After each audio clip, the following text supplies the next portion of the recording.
Hello everyone, welcome to ATC, a teaching capsule. ഇന്ന് നമ്മൾ discuss ചെയ്യുന്നത് ബേസിക് സയൻസിലുള്ള 7ാം ക്ലാസ്സിലെ ബേസിക് സയൻസിലുള്ള 6ാമത്തെ ചാപ്റ്ററായ for a pollution free nature ആണ്. അപ്പോൾ ഈ ഒരു chapter discussion KTET 2 science, KTET 3 natural science, SET general paper, other competitive exam എഴുതുന്നവർക്ക് ഹെൽപ്ഫുൾ ആണ്. അപ്പോൾ ഈ ഒരു ചാപ്റ്ററിൽ ഫസ്റ്റ് ഓഫ് ഓൾ പറയാനുള്ളത് സോയിലും വാട്ടറിൻ്റെയും റിലേഷൻഷിപ്പാണ്. നമുക്കറിയാം പല ടൈപ്പ് ഓഫ് സോയിൽ നമുക്ക് ചുറ്റുമുണ്ട്. അപ്പോൾ എല്ലാ സോയിലും വാട്ടർ ഹോൾഡ് ചെയ്യാനുള്ള കപ്പാസിറ്റി ഡിഫറെൻ്റ് ആണ്. അപ്പം സോയിലിൽ വാട്ടർ ഹോൾഡ് ചെയ്യാനുള്ള കപ്പാസിറ്റി, വാട്ടർ ഹോൾഡിംഗ് കപ്പാസിറ്റി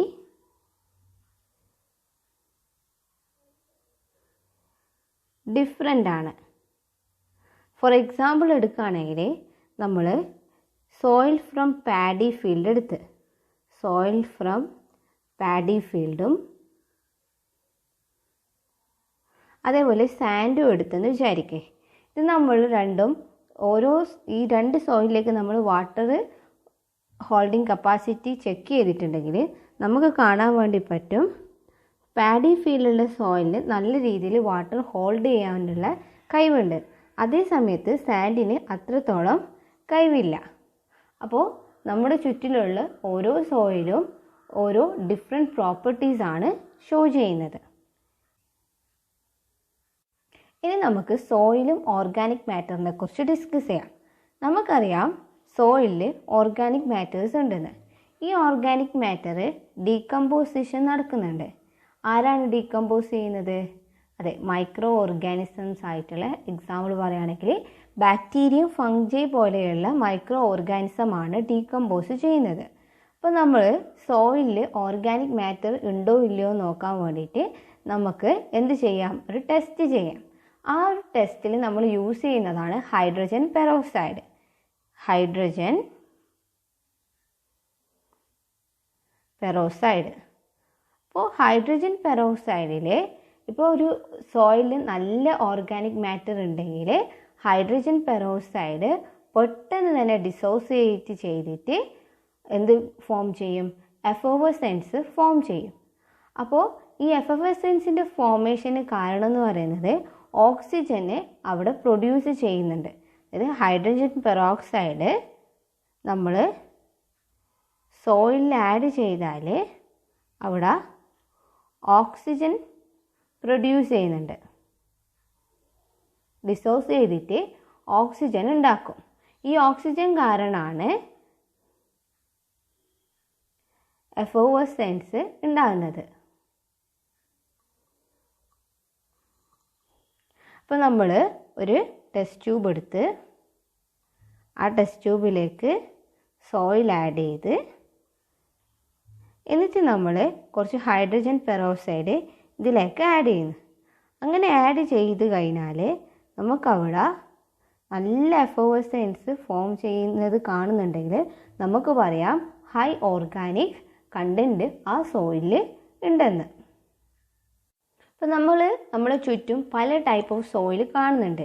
അതെന്തുകൊണ്ടാണ്? അത് ഓരോ സോയിലുള്ളയും ഓർഗാനിക് മാറ്റർ ഡിഫറെൻ്റ് ആയിരിക്കും. അതേപോലെ വാട്ടർ ഹോൾഡ് ചെയ്യാനുള്ള കപ്പാസിറ്റി ഡിഫറെൻ്റ് ആയിരിക്കും. ഓരോ സോയിലും വാട്ടർ അവൈലബിലിറ്റി ഡിഫറെൻ്റ് ആയിരിക്കും. ഈ ഒരു കാരണം കൊണ്ടാണ് പല ടൈപ്പ് ഓഫ് സോയിൽ നമുക്ക് ചുറ്റിലും ഉള്ളത്. സോയിൽ ഇറോഷൻ എന്താണെന്ന് നോക്കാം. സോയിൽ ഇറോഷൻ മെയിൻലി നമുക്ക് കാണാൻ വേണ്ടി പറ്റുന്നത് മൺസൂൺ സീസണിലാണ്. Monsoon season. അപ്പോൾ ഈ ഒരു മൺസൂൺ സീസണിൽ ഹെവി റെയിൻ ഉണ്ടാകുമ്പോൾ സോയിൽ വാഷ് ചെയ്ത് പോവുകയാണ് ചെയ്യുന്നത്. വാഷ്ഡ് അവേ, സോയിൽ ഒലിച്ചു പോകുന്നു. അപ്പോൾ എന്തുകൊണ്ട് ഇങ്ങനെ സോയിൽ വാഷ് ചെയ്ത് പോകുന്നതെന്ന് വെച്ചാൽ അവിടെ ലെസ് ട്രീയും പ്ലാന്റ്സ്, മരങ്ങളും പ്ലാന്റ്സും ഒക്കെ കുറവായതുകൊണ്ടാണ് സോയിൽ ഇറോഷൻ മെയിനായിട്ട് നടക്കുന്നത്. അപ്പോൾ നമ്മുടെ ട്രീസിൻ്റെ ഒക്കെ റൂട്ട്സ് സോയിൽ ഇറോഷൻ തടയാൻ വേണ്ടി ഹെൽപ്പ് ചെയ്യാറുണ്ട്. നമ്മൾ ഹ്യൂമൻസ് പല രീതിയിൽ സോയിലിനെ നശിപ്പിക്കലുണ്ട്. അതായത് പ്ലാസ്റ്റിക് കൊണ്ടുപോയി ഇട്ടിട്ടും അതേപോലെ കെമിക്കൽ പെസ്റ്റിസൈഡ്സും ഒക്കെ ആഡ് ചെയ്തിട്ട്. അപ്പോൾ നമ്മൾ കെമിക്കൽ പെസ്റ്റിസൈഡ് എന്തിനാണ് ആഡ് ചെയ്യുന്നത്? അതെ, നമ്മുടെ അഗ്രികൾച്ചറിന് ഡിസ്ട്രോയ് ചെയ്യുന്ന പെസ്റ്റ് ഉണ്ടെങ്കിൽ അതിനെ കൊല്ലാൻ വേണ്ടിയിട്ടാണ് നമ്മൾ കെമിക്കൽ പെസ്റ്റിസൈഡ്സ് ആഡ് ചെയ്യുന്നത്. അപ്പോൾ കെമിക്കൽ പെസ്റ്റിസൈഡ് ആഡ് ചെയ്താൽ ഡിസ്ട്രോയ് പെസ്റ്റ് ദാറ്റ് ഡാമേജ് ക്രോപ്സിനെ ഡാമേജ് ചെയ്യുന്ന പെസ്റ്റിനെ ഡിസ്ട്രോയ് ചെയ്യാൻ വേണ്ടി നമുക്ക് പറ്റും. പക്ഷേങ്കിൽ നമ്മൾ കെമിക്കൽ പെസ്റ്റിസൈഡ് ഒരു ലിമിറ്റിൽ കൂടുതൽ ആഡ് ചെയ്താൽ അത് ഹാംഫുള്ളും കൂടിയാണ്. എന്തുകൊണ്ടാണ് ഹാംഫുൾ എന്ന് പറയുന്നത്? നമ്മുടെ സോയിലിലുള്ള എർത്ത് വേം, അതേപോലെ യൂസ്ഫുൾ ആയിട്ടുള്ള ഒരുപാട് മൈക്രോ ഓർഗാനിസം ഉണ്ട്. ആ മൈക്രോ ഓർഗാനിസം ഒക്കെ എന്തായിപ്പോവും? ഡിസ്ട്രോയ് ചെയ്യപ്പെടും. അപ്പോൾ നമ്മൾ കൂടുതൽ അളവിൽ കെമിക്കൽ പെസ്റ്റിസൈഡ് ആഡ് ചെയ്താൽ അത് സോയിലിനെ ബാഡായിട്ടാണ് എഫക്റ്റ് ചെയ്യുന്നത്. അപ്പോൾ നമ്മൾ നമ്മുടെ സോയിലിനെ മാത്രമല്ല പൊല്യൂറ്റഡ് ആക്കുന്നത്, വാട്ടർ റിസോഴ്സസിനെയും പൊല്യൂറ്റഡ് ആക്കാറുണ്ട്. അപ്പോൾ നമുക്കറിയാം നമ്മുടെ വാട്ടർ ഒരു ഡ്രിങ്കിങ് പേർപ്പസിന് വേണ്ടി യൂസ് ചെയ്യണമെങ്കിൽ അതിൻ്റെ pH എന്ന് പറയുന്നത് ഒരു 6.5 to 7.5 ആയിരിക്കണം. എന്നാൽ മാത്രമേ നമുക്ക് ഡ്രിങ്കിങ്ങിന് വേണ്ടിയിട്ട് യൂസ് ചെയ്യാൻ വേണ്ടി പറ്റുള്ളൂ. പക്ഷേങ്കിൽ വാട്ടറിനെ നമ്മൾ പൊല്യൂറ്റഡ് ആക്കുന്നതോടുകൂടി ഈ ഒരു pHൽ ചേഞ്ച് ഉണ്ടാവും. അപ്പോൾ നമുക്കത് ഡ്രിങ്കിങ് യൂസിന് വേണ്ടിയിട്ട് ഉപയോഗിക്കാൻ പറ്റില്ല. അതായത് വാട്ടറിൻ്റെ ക്വാളിറ്റിയാണ് ഇവിടെ നഷ്ടപ്പെട്ടു പോകുന്നത്. പിന്നെ നമുക്കറിയാം വാട്ടറിൽ പല രീതിയിലുള്ള മിനറൽസ്, ഓക്സിജൻ, മൈക്രോ ഓർഗാനിസംസ് ഒക്കെ ഉണ്ടാകും. അപ്പോൾ അതൊക്കെ നമ്മുടെ വാട്ടറിൻ്റെ ക്വാളിറ്റീനെ ഇൻഫ്ലുവൻസ് ചെയ്യുന്നുണ്ട്. അപ്പോൾ നമ്മൾ പല രീതിയിൽ വാട്ടറിനെ പൊല്യൂട്ട് ചെയ്യുമ്പോൾ ഈ ഒരു മിനറൽസ്, ഓക്സിജൻ, മൈക്രോ ഓർഗാനിസത്തിൻ്റെ ലെവലിൽ ഡിഫറൻസ് വരാറുണ്ട്. അത് നമുക്ക് തന്നെയാണ് ദോഷമായിട്ട് വരുന്നത്. അതായത് നമുക്ക് ആ വാട്ടർ യൂസ് ചെയ്യാൻ വേണ്ടി പറ്റാതെയാകും. അപ്പോൾ വാട്ടറിലൂടെ നമുക്ക് പല രീതിയിലുള്ള ഡിസീസസ് സ്പ്രെഡ് ചെയ്യുന്നുണ്ട്. അപ്പോൾ നമ്മൾ ഡ്രിങ്കിങ് വാട്ടറിലേക്ക് എക്സ്ക്രീറ്റ, അതേപോലെ പൊല്യൂട്ടൻസ് മിക്സ് ചെയ്യപ്പെട്ടിട്ടുണ്ടെങ്കിൽ അവിടെ ഈക്വളൈ പോലെയുള്ള ബാക്ടീരിയ ഗ്രോ ചെയ്യും. നമുക്കറിയാം ഈക്വളൈ ഡയറിയ ഉണ്ടാക്കുമെന്ന്. അപ്പോൾ നമുക്ക് ഡയറിയ പോലെയുള്ള ഡിസീസസ് വാട്ടർ വഴി സ്പ്രെഡ് ചെയ്യപ്പെടും. അപ്പോൾ നമ്മൾ വാട്ടർ പൊല്യൂറ്റഡ് ആക്കുന്നത് കൊണ്ടാണ് ഇങ്ങനെയുള്ള ഡിസീസ് സ്പ്രെഡ് ചെയ്യുന്നത്. പിന്നെ അതർ ഡിസീസസ് ആയിട്ടുള്ള ടൈഫോയിഡ്, കോളറ, ഡിസെൻട്രി,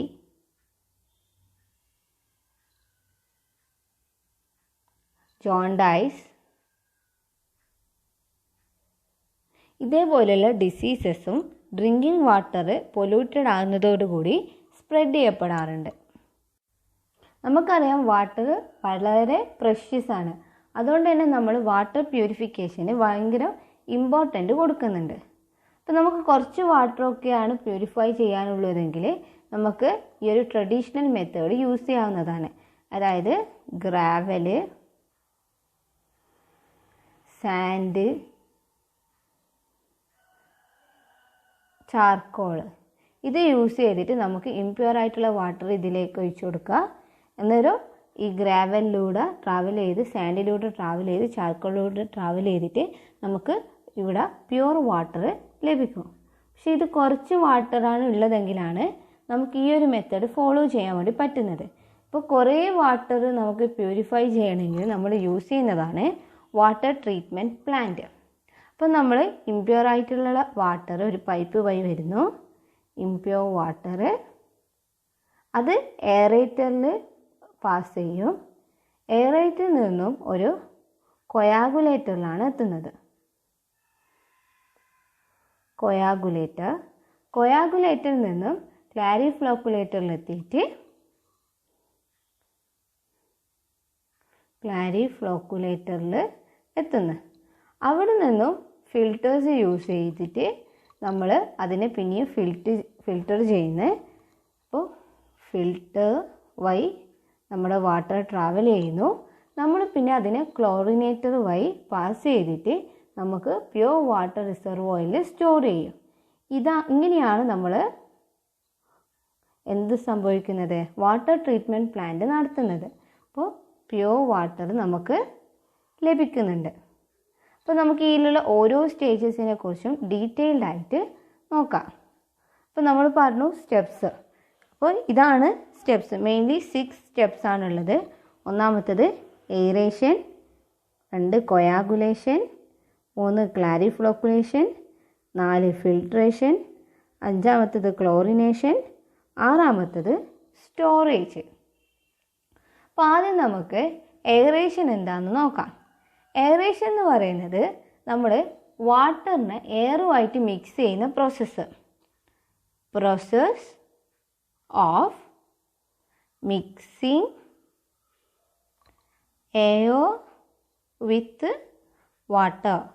വാട്ടർ നമ്മൾ എയറുമായിട്ട് ഇങ്ങനെ മിക്സ് ചെയ്യുന്നതിലൂടെ നമുക്ക് ഓക്സിജൻ്റെ എമൗണ്ട്, വാട്ടറിലുള്ള ഓക്സിജൻ്റെ എമൗണ്ട് ഇൻക്രീസ് ചെയ്യാൻ വേണ്ടി പറ്റും.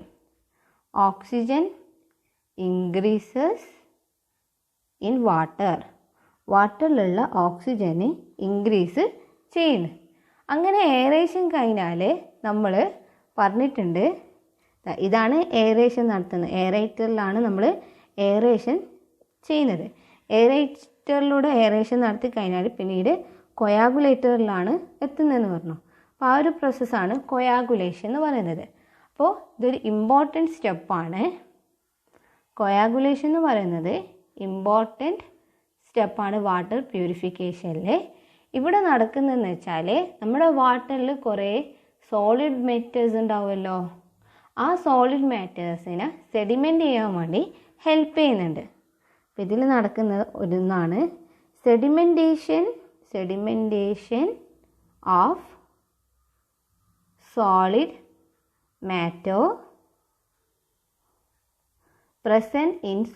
പ്രസൻറ്റ് ഇൻ വാട്ടറിലുള്ള സോളിഡായിട്ടുള്ള സബ്സ്റ്റൻസ് സെഡിമെൻ്റ് ചെയ്യപ്പെടുന്നുണ്ട്. ഈ ഒരു സ്റ്റെപ്പിലാണ് നമ്മൾ ആലം ആഡ് ചെയ്യുന്നത്. Alum is added. അപ്പോൾ ആലം ആഡ് ചെയ്യുന്നതിലൂടെ നമുക്ക് അവിടെ pH വ്യത്യാസം ഉണ്ടാക്കാൻ വേണ്ടി പറ്റും. അപ്പോൾ when Alam is added the pH value of water decreases. Alam add ചെയ്താൽ അവിടെ സംഭവിക്കുന്നത് pH റെഡ്യൂസ് ചെയ്യുന്നു. pH നമുക്ക് കുറക്കാൻ വേണ്ടിയിട്ട് പറ്റും വാട്ടറിൻ്റെ. പിന്നെ നമ്മൾ ലൈമും ആഡ് ചെയ്യുന്നുണ്ട്. അപ്പോൾ ലൈം എന്തിനാണ് ആഡ് ചെയ്യുന്നത്? ലൈം ഈസ് ആഡഡ് നമ്മൾ ടു റെഗുലേറ്റ് pHനെ റെഗുലേറ്റ് ചെയ്യാൻ വേണ്ടി, അതായത് അസിഡിറ്റിയും ബേസിക്കും ഒക്കെ ആയിരിക്കുമല്ലോ. അപ്പോൾ ഇങ്ങനെ നമ്മൾ ചെയ്യുന്നതിലൂടെ നമുക്ക് pHനെ റെഗുലേറ്റ് ചെയ്യാൻ വേണ്ടി പറ്റും. To regulate pH. ഇപ്പോൾ ഫസ്റ്റ് എയറേഷൻ ആണ്. രണ്ടാമത്തേത് കൊയാഗുലേഷൻ. കൊയാഗുലേഷനിൽ ഫസ്റ്റ് ആയിട്ട് നടക്കുന്നത് സോളിഡ് മാറ്റേഴ്സൊക്കെ സെഡിമെൻറ്റഡ് ആകുന്നു. പിന്നീട് നമ്മൾ ആലം ആഡ് ചെയ്യുന്നു pH റെഡ്യൂസ് ചെയ്യാൻ വേണ്ടിയിട്ട്. പിന്നെ നമ്മൾ ലൈം ആഡ് ചെയ്യുന്നു pH റെഗുലേറ്റ് ചെയ്യാൻ വേണ്ടിയിട്ട്. മൂന്നാമത്തെ പ്രോസസ്സാണ് ക്ലാരിഫ്ലോക്കുലേഷൻ എന്ന് പറയുന്നത്. ഈ ക്ലാരിഫ്ലോക്കുലേഷനിൽ നമ്മൾ പറഞ്ഞിട്ടുണ്ടായിരുന്നു കൊയാഗുലേഷനിൽ സോളിഡ് മാറ്ററൊക്കെ സെഡിമെൻറ്റഡ് ആവും. അപ്പോൾ ക്ലാരിഫ്ലോക്കുലേഷനിൽ എത്തുമ്പോഴേക്കും നമുക്ക് ആ സോളിഡ് വേസ്റ്റൊക്കെ റിമൂവ് ചെയ്തിട്ട് ക്ലിയർ വാട്ടർ കിട്ടും. ഈ ക്ലിയർ വാട്ടർ ഫിൽറ്ററിലേക്ക് പാസ് ചെയ്യാണ് ക്ലാരിഫ്ലോക്കുലേഷൻ സ്റ്റെപ്പിൽ നടക്കുന്നത്. അങ്ങനെയാണ് ഫിൽട്രേഷൻ നടക്കുന്നത്. അപ്പോൾ ഫിൽട്രേഷനിൽ നമ്മൾ സോളിഡ് അല്ലാത്ത ഒരുപാട് വേസ്റ്റസ് ഉണ്ടാവും. അത് നമുക്ക് അടിയിൽ സെറ്റിൽ ചെയ്യാൻ വേണ്ടി പറ്റില്ല. അപ്പോൾ നമ്മൾ ഫിൽറ്റർ യൂസ് ചെയ്തിട്ട് അങ്ങനെയുള്ള വേസ്റ്റിനെ റിമൂവ് ചെയ്യും. അപ്പോൾ ഫിൽറ്റർ യൂസ് ചെയ്തിട്ട് ഇമ്പ്യൂരിറ്റീസിനെ റിമൂവ് ചെയ്യലാണ് ഫിൽട്രേഷനിൽ നമ്മൾ നടത്തുന്നത്. അപ്പോൾ ഫിൽട്രേഷനിൽ നമ്മൾ ഫൈൻ സാൻഡും ഗ്രേവലും യൂസ് ചെയ്യാറുണ്ട്. അപ്പോൾ നമ്മൾ കണ്ടിട്ടുണ്ടായിരുന്നു, ഇതാണ് ഫിൽറ്റർ ചെയ്യുന്ന സ്ഥലം. ഈ ഫിൽറ്റർ ചെയ്യുന്ന സ്ഥലത്ത് നമ്മൾ മേലെ ഫൈൻ സാൻഡ് ഇടും, സാൻഡ് താഴെ ഗ്രേവലും പുട്ട് ചെയ്യാറുണ്ട്. ഇങ്ങനെ പുട്ട് ചെയ്തിട്ടാണ് നമ്മൾ ഫിൽട്രേഷൻ പോസിബിൾ ആകുന്നത്. അപ്പോൾ ഫൈൻ സാൻഡും ഗ്രേവലും ഫിൽറ്ററിൽ ഉണ്ടാകും. അപ്പോൾ ക്ലോറിനേഷൻ എന്ന് പറയുമ്പോൾ നമ്മൾ ക്ലോറിൻ ഗ്യാസ് അല്ലെങ്കിൽ ബ്ലീച്ചിങ് പൗഡർ നമ്മുടെ വാട്ടറുമായിട്ട് മിക്സ് ചെയ്യും. അപ്പോൾ വാട്ടറുമായിട്ട് നമ്മൾ ക്ലോറിൻ ഗ്യാസ് അല്ലെങ്കിൽ ബ്ലീച്ചിങ് പൗഡർ മിക്സ് ചെയ്യുന്ന പ്രോസസ്സിനെയാണ് ക്ലോറിനേഷൻ എന്ന് പറയുന്നത്. ഇങ്ങനെ ക്ലോറിനേഷൻ നടത്തിയാൽ നമുക്ക് ഫിൽറ്റേർഡ് വാട്ടർ സ്റ്റെറിലൈസ്ഡ് ആയിരിക്കും. നമ്മുടെ വാട്ടർ സ്റ്റെറിലൈസ് ആയിരിക്കും. അതായത് അതിൽ ഒരു രീതിയിലുള്ള മൈക്രോ ഓർഗാനിസത്തിൻ്റെ പ്രസൻസ് ഉണ്ടാവില്ല. പിന്നെ ഈ ഒരു ക്ലോറിനേഷനും കൂടി കഴിഞ്ഞാൽ നമ്മൾ വാട്ടർ പ്യൂരിഫൈഡ് ആയി. അങ്ങനെ നമ്മൾ എന്ത് ചെയ്യും, ലാസ്റ്റ് സ്റ്റോർ ചെയ്ത് വെക്കും, വാട്ടർ റിസർവോയിൽ സ്റ്റോർ ചെയ്ത് വെക്കും. അപ്പോൾ ഇത്രയാണ് നമുക്ക് വാട്ടർ ട്രീറ്റ്മെൻറ്റ് പ്ലാന്റിൽ പറയാനുള്ളത്. Aeration, coagulation, clariflocculation, filtration, chlorination, storage. ഇത്രയാണ് വാട്ടർ ട്രീറ്റ്മെൻറ്റ് പ്ലാന്റിലുള്ളത്. ഇനി അടുത്തതാണ് നമ്മൾ വാട്ടർ പ്യൂരിഫയർ. നമ്മൾ വീടുകളിൽ യൂസ് ചെയ്യുന്ന ഒന്നാണ് വാട്ടർ പ്യൂരിഫയർ. ഇവിടെ നമ്മൾ UV റേസ് ആണ് യൂസ് ചെയ്യുന്നത്, അൾട്രാ വയലറ്റ് റേസ് ആണ് യൂസ് ചെയ്യുന്നത് ക്ലോറിൻ ട്രീറ്റ്മെൻറ്റിൻ്റെ പകരം. ഇനി അടുത്തതാണ് വാട്ടർ നമ്മൾ പൊല്യൂട്ടഡ് ആക്കാറുണ്ട്, അതേപോലെ എയറും പൊല്യൂട്ടഡ് ആക്കാറുണ്ട്. അപ്പോൾ നമ്മൾ എയറിൻ്റെ എന്തെങ്കിലും ഒരു നോർമൽ ഇതിൽ മാറ്റം ഉണ്ടാകുമ്പോഴാണ് നമ്മൾ എന്ത് പറയുന്നത്, എയർ പൊല്യൂട്ടഡ് ആയെന്ന് പറയുന്നത്. അപ്പോൾ എയർ പൊല്യൂഷൻ നമ്മൾക്ക് ഒരുപാട് ഹെൽത്ത് പ്രോബ്ലംസ് കോസ് ചെയ്യാറുണ്ട്. അപ്പോൾ നമുക്ക് ഓരോ ഗ്യാസും അതിൻ്റെ സോഴ്സും എന്ത് പ്രോബ്ലമാണ് ഉണ്ടാക്കുകയെന്ന് നോക്കാം. കാർബൺ മോണോക്സൈഡ് ഓട്ടോമൊബൈൽസിൽ നിന്നാണ് എമിറ്റ് ചെയ്യുന്നത്. ഓട്ടോമൊബൈൽസിൽ സ്മോക്കിലാണ് കാർബൺ മോണോക്സൈഡ് ഉണ്ടാവുക. ഈ കാർബൺ മോണോക്സൈഡ് നമ്മുടെ ഹീമോഗ്ലോബിനുമായിട്ട് കമ്പൈൻ ചെയ്യും. കാർബൺ മോണോക്സൈഡും ഹീമോഗ്ലോബിനുമായിട്ട് കമ്പൈൻ ചെയ്തിട്ട് അവിടെ പ്രൊഡ്യൂസ് ചെയ്യുന്നതാണ് കാർബോക്സി ഹീമോഗ്ലോബിൻ. ഇങ്ങനെ കാർബോക്സി ഹീമോഗ്ലോബിൻ ഉണ്ടായാൽ നമ്മുടെ ഓക്സിജന് ബ്ലഡിൽ ഓക്സിജൻ ക്യാരി ചെയ്യുന്ന കപ്പാസിറ്റി കുറയും. രണ്ടാമത്തതാണ് കാർബൺ ഡൈ ഓക്സൈഡ്. നമ്മൾ എന്തെങ്കിലും കത്തിക്കുമ്പോഴാണ് നമ്മുടെ കാർബൺ ഡൈ ഓക്സൈഡ് പ്രൊഡ്യൂസ് ചെയ്യുന്നത്. അപ്പോൾ വുഡ് അല്ലെങ്കിൽ കോളൊക്കെ ബേൺ ചെയ്യുമ്പോഴാണ് കാർബൺ ഡൈ ഓക്സൈഡ് പ്രൊഡ്യൂസ് ചെയ്യുന്നത്. ഇത് ഗ്ലോബൽ വാർമിങ്ങിന് കാരണമാണ്.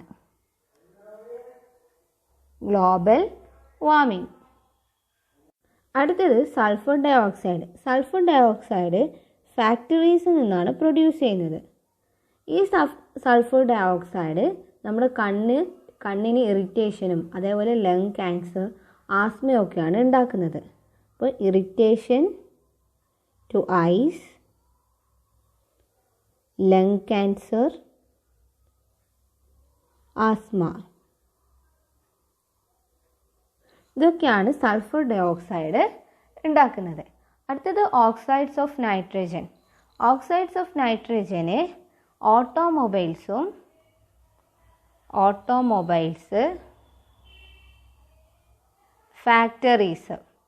ഫാക്ടറീസിൽ നിന്നാണ് നൈട്രജൻ്റെ ഓക്സൈഡ്സ് പ്രൊഡ്യൂസ് ചെയ്യുന്നത്.